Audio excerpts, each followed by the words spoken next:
가수 정준영의 단체 대화방에 등장하는 피해 여성 한 명이 이 대화방 멤버들로부터 집단 성폭행을 당한 것 같다며 지난 23일 경찰에 처음으로 진술했습니다.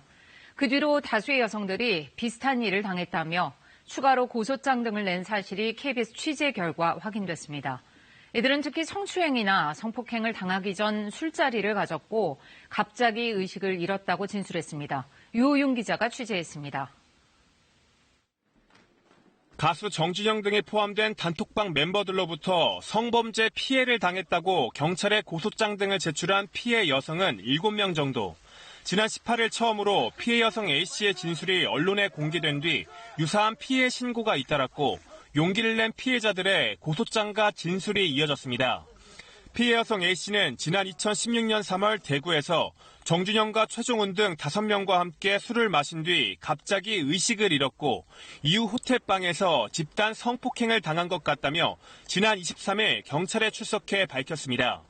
해외에서 피해를 입었다는 또 다른 피해 여성도 술자리 도중 정신을 잃고 정 씨의 대화방 참여자 가운데 한 명인 김모 씨로부터 성폭행을 당했다고 진술했습니다. 추가 접수된 피해 여성들 진술 역시 이들과 비슷한 정황을 겪은 것으로 전해졌습니다. 대화방 참여자들과 술을 마시다 의식을 잃었고 이후 성범죄를 당했다는 겁니다. 불법 약물이나 마약류가 사용됐을 가능성이 의심되는 부분입니다. 고소인 조사를 마친 경찰은 대화방 참여자 가운데 일부를 성폭행 관련 혐의로 추가 입건하고 구속된 정준영 씨도 불러 성폭행에 가담했는지를 집중적으로 추궁한 것으로 알려졌습니다. 또 가수 최종훈 씨 등 성폭행 의혹 사건 등에 관련된 대화방 참여자들을 잇따라 소환 조사할 계획입니다.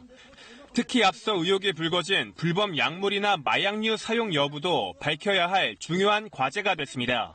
경찰은 조사 결과에 따라 대화방 참여자 가운데 일부에게 추가로 구속영장을 신청할 것으로 보입니다. KBS 뉴스 유호윤입니다.